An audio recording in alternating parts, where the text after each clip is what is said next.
Welcome to We Chat Divorce, hosted by Karen Chellew, Legal Liaison, and Catherine Shanahan, CDFA. Each episode, we sit down with divorce professionals and industry experts to provide insights and frank discussions about real people, real situations, and real divorce to help you achieve your best life post-divorce.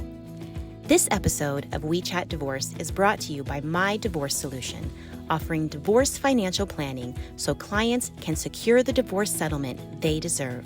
Visit mydivorcesolution.com to request access. Welcome back to Divorce Explored on the We Chat Divorce podcast. I'm Karen Chellew, and I'm here with my co-host, Catherine Shanahan. And today we're talking about divorce during the holidays and how to survive it without falling apart.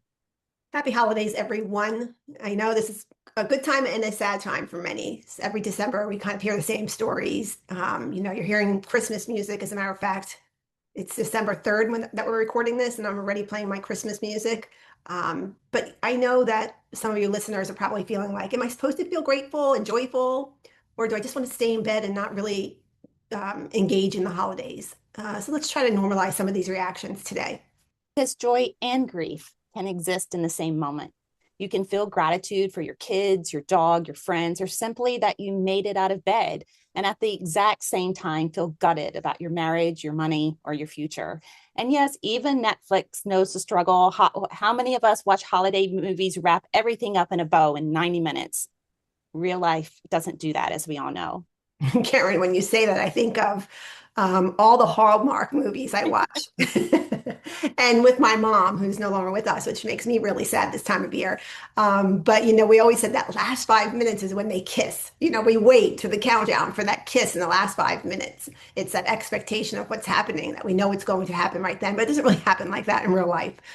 Your house might feel too quiet like mine. I saw my children over Thanksgiving. We're at the point where we alternate holidays. So, and it's not even with my ex, it's with the new in-laws, right? Your kids get married. So my house does feel quiet, but I did still put my tree up, even though no one's coming over. And I had this great idea that I'd invite some girlfriends over, but it's already December 3rd and I haven't planned it yet. So I don't know if I'll make it in time, but I know that feeling that it's too quiet, but sometimes you got to take that quiet and just embrace it. And I look at my tree and I love it and I enjoy it.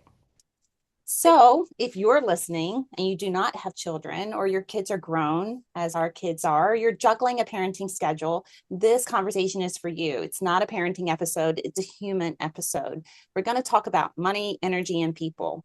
We created a holiday boundaries checklist to help you protect your finances, your energy, and your heart, and to keep the focus on what actually matters to you this year. Which is really important, because if you do not decide what your boundaries and your limits are, somebody else will do it for you. And you probably won't agree, nor will you follow it.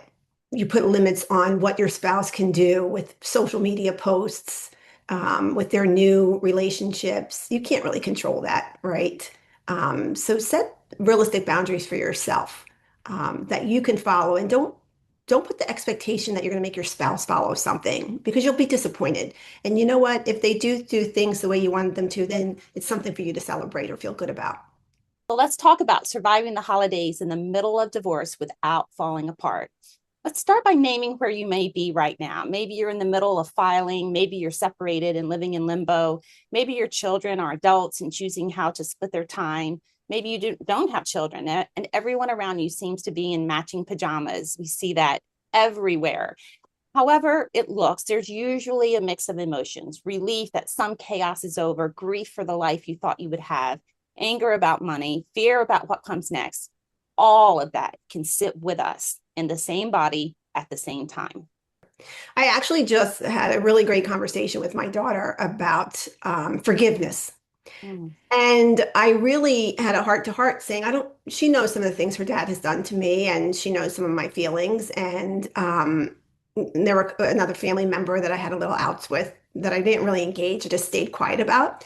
And she went on to say, I said to her, tell me how you think of forgiveness, because it's such a hard thing. And over the holidays, you hear a lot about forgiveness. And she really touched my heart. As a matter of fact, my birthday just passed, and I said to her, my gift to myself is the gift of forgiveness. I'm going to forgive your dad, his new wife, and anyone else, because what it's doing, it's not giving them the pass that what they've done is okay with me, that's something they have to live with. But they don't have to be on my hook any longer. Like, I don't have to worry about them accepting that or not. I just have to just let it go and forgive it all because it does make you feel better. Like you're not harboring. It doesn't mean I have to call them and have conversations with them, but it means that I can let go of that hurt that's inside that I've been carrying, and just let it go. And I have, and it's actually working. So it's a way, if you could think of it as not letting them get a pass on what they've done. That's their gift to bear, that's there on them, but letting them off your hook because it doesn't serve you. That's so true. And I had a lot of trouble with that or challenge with that in my divorce too. And it wasn't necessarily with my ex-husband, but it was with my dad. I was so angry. I felt my family wasn't there for me.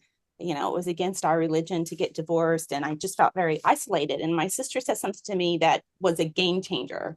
She said, and it's so true because my kids are older now. She said, Karen, if you can't find a way to forgive, your children may not find a way to forgive you. And Mm, that just changed my life mm, because I was talking to my kids this weekend and I said, I'm so happy that you all continue to forgive me for my hiccups as we forgive each other. And a lot of that started with me realizing that, you have to forgive because you also want other people to forgive you, which mm. is, Really good point. Yeah, mhm, great yeah. point. So your life did not pause so you could have a neat, quiet grief process. You're dealing with court or schedules or work, or you may be sitting in a very quiet house learning how to be on your own. Then the holidays arrive and the volume turns up on everything. And that's why boundaries matter so much. So let's talk about some of the boundaries here. The first one we're going to start with, as we always do on We Chat Divorce, is money boundaries. Let's start with money because money stress quietly ruins a lot of holidays. So set a real holiday budget before you say yes to anything. Some people overspend, some people don't spend at all because of, the access to cash.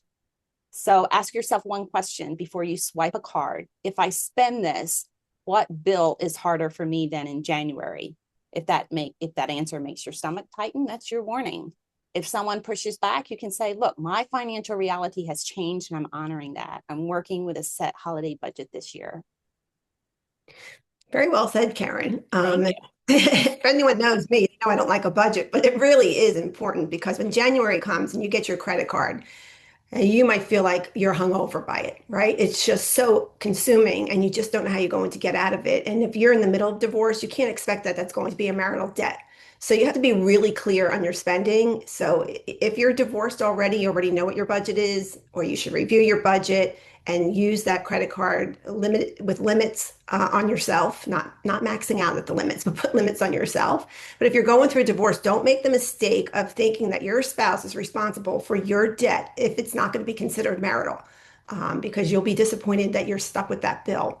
And remember that people remember how you treat them more so than what you give them. That how you treat them is the everlasting gift you're going to give someone. So don't think that you have to spend a lot of money on something. Do something that's thoughtful.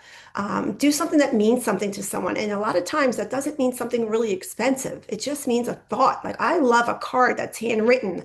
I love something that you've done for me that's just, you knew I would like it. And it's not necessarily a big gift. So think of some creative gifts that you can give that will actually make you feel really well because you did something that was so thoughtful. Good. I like that. Second money boundary, no new debt just to keep up appearances. Your ex-spouse may say, or even your kids, don't be cheap. You can say, look, I can't go into more debt right now. It's just not feasible for me. It's not helpful for me or for you. Because frankly, your family in this time and even yourself, you need more stability than you need extra stuff. Oh my gosh, if my kids ever said, don't be cheap to me, what the hell? Anyway, if somebody does says, don't be cheap, just say, I'm not being stupid. I'm actually being smart. I'm not being cheap. Because you're the smart one for not getting yourself in over your head. And again, I'm going to reiterate in time, whether you have little kids or big kids, they don't remember the gifts you got them. They remember how you treated them and what the holiday experience was. Like maybe make some cookies, do a new holiday tradition with them. That's what they're going to remember. For sure.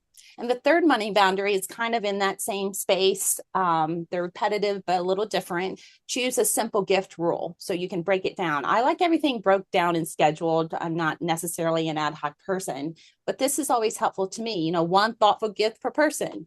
So it can be an experience, it can be a book, it can, to Catherine's point, it can be something thoughtful. So we'll call that the boundary of a simple gift rule.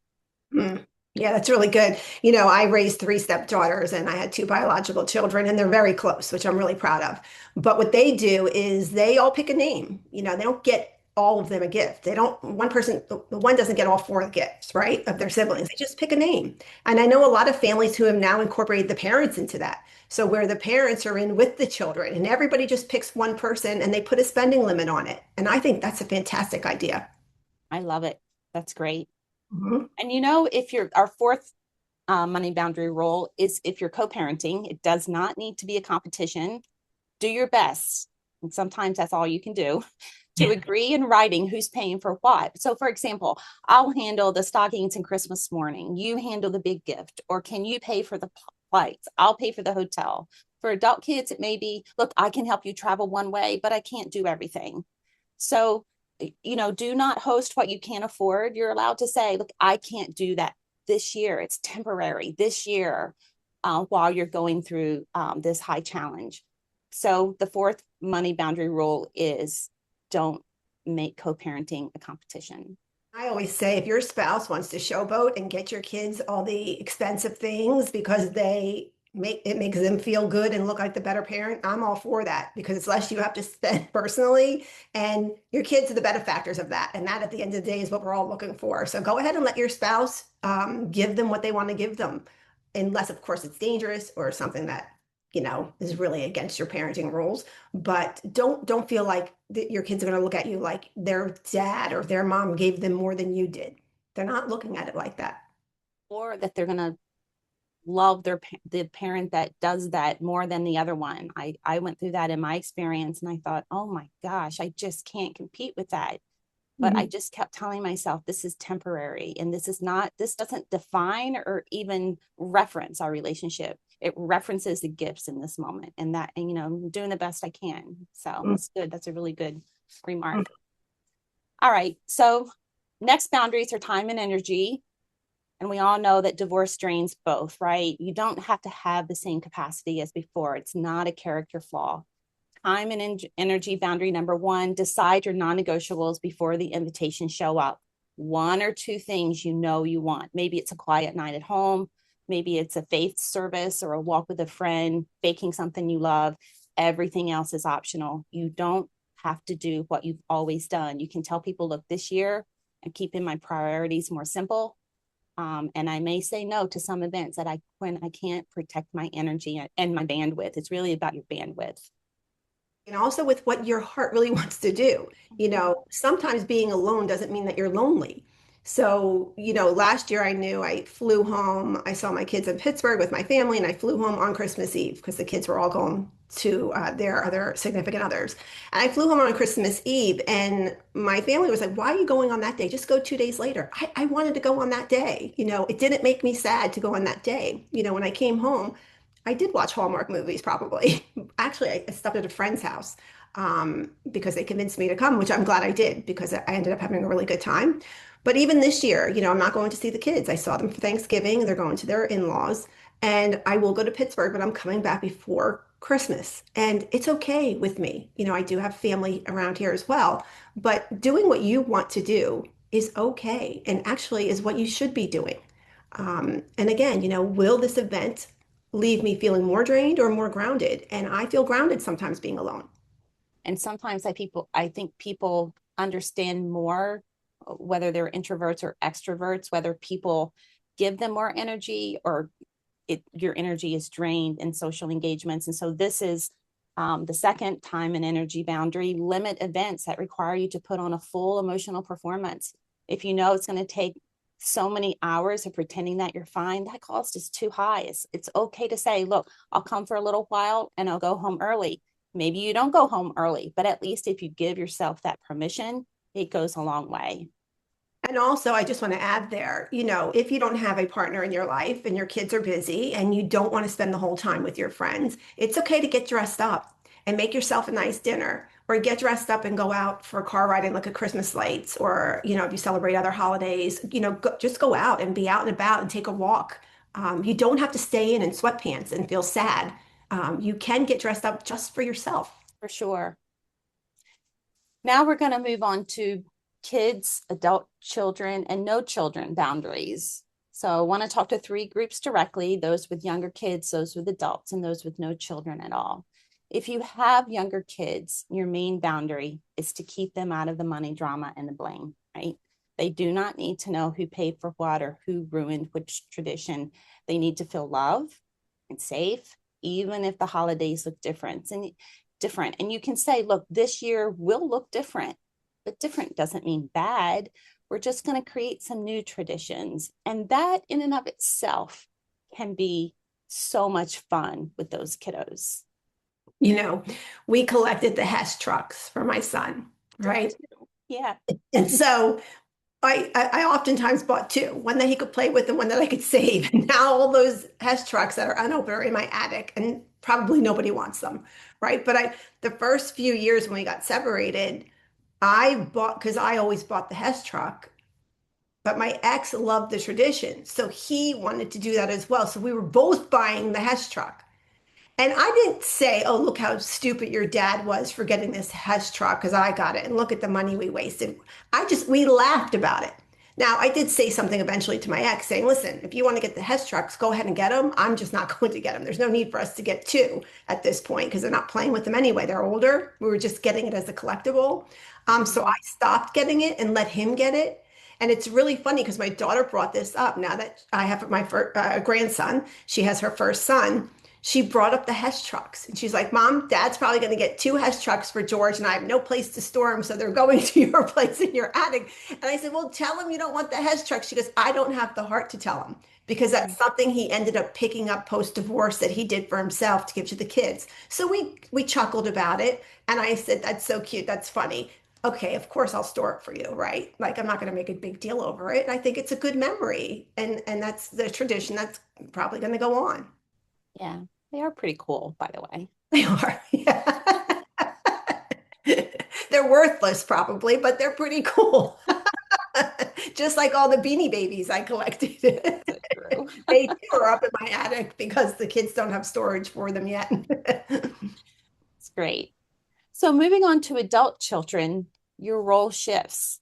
They're not your therapist. They are not in charge of fixing this. And you can say something like, this has been a hard year and I am getting support. I want you to enjoy the holidays without feeling responsible for fixing anything. We'll figure out our new traditions over time. Yeah, that's really important. And the hard one there is when you don't have them for your first Christmas or the first Christmas Eve or Hanukkah. Everybody has their different traditions. But I think the step you need to take here is let your kids do what they want to do. So if they want to stay at dad's a little bit longer because their cousins are arriving, you know what, let them stay a little bit longer. If one year they want to switch something up, they want to go Christmas Eve or you want them Christmas Eve, take the high road, talk to your spouse about it if you can, or say to the kids, whichever one you feel most comfortable with. Of course, I want you to be with your cousins. I know it sounds so hard, but if you just let them make the decision as much as you can, it would really be helpful to you in the long run. For sure. And if you don't have children, the seasons feel very loud and you may have had relationships with your spouse's extended family, which can be a little awkward. But I just want to remind you that this is temporary and you can figure out the longer term relationships later.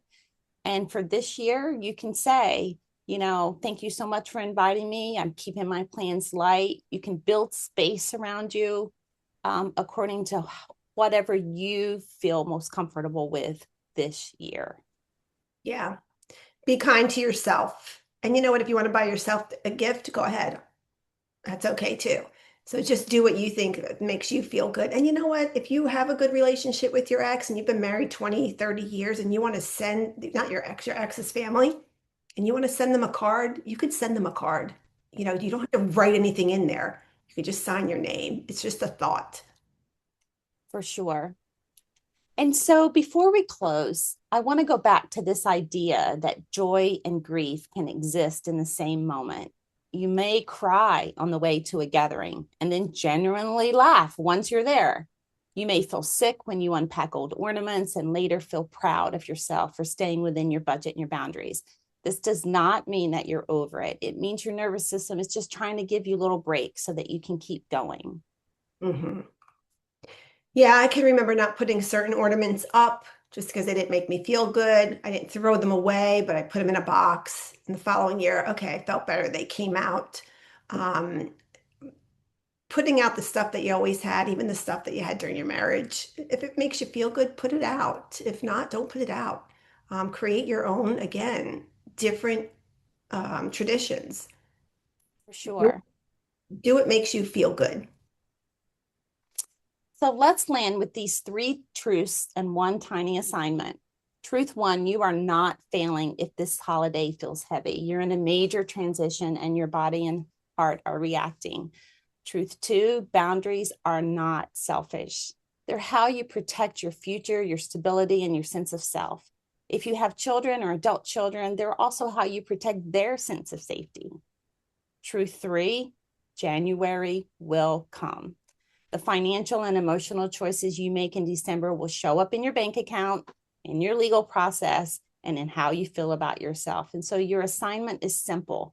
Choose 1 financial boundary and 1 emotional boundary from what you heard from us today. Write them down, put them in your phone. This is your personal holiday boundaries checklist. Maybe your financial boundary is no new debt for the holidays. Maybe your emotional boundary is I don't need to explain or defend my divorce at my family gatherings this year. That's enough. It is enough. Start there. You are allowed to protect your peace and your wallet, even if others are disappointed. And if money is a confusion or you want to change your relationship with money and you're in the middle of divorce process or you're thinking divorce, come to MDS. We start with your lifestyle analysis, which is your budget. So you'll get a good grip on what you can afford and what you can't afford. And we'll help you go through your marital state. So you have a better chance of understanding the money issues that will arise in your divorce process. And you'll be able to put the emotions aside and start January with clarity and confidence. Thank you for spending time with us. Whatever your holiday looks like this year, you're not alone and you're not crazy for how you feel, even if people say you are. We are wishing you steadiness, enough, and a little bit of peace as you move through the season. My Divorce Solution is here to replace financial fear with clarity. So visit us at mydivorcesolution.com to learn how the MDS Financial Portrait can give you verified numbers, expert insights, and a personalized roadmap to protect your future. And don't forget to join the MDS community. We've started lives there that you can pop in, ask questions, and have conversation with a community that's going through divorce as well. It's a free, supportive space filled with resources, guidance, and people who understand what you're walking through. And not only do we like you to follow, and share this episode with others, leave some comments, share with us some tips that you can provide to others who are listening. Everyone likes to hear from everyone else who's gone through this process. So until next time, take a breath, protect your peace, and let knowledge be your power. Thanks for joining us on another episode of We Chat Divorce. We hope this episode was informative and supportive on your divorce journey. If you're looking for more support for navigating divorce with confidence and clarity, head over to mydivorcesolution.com for more podcast episodes, divorce events, and resources for your divorce. We'll see you back here for our next episode.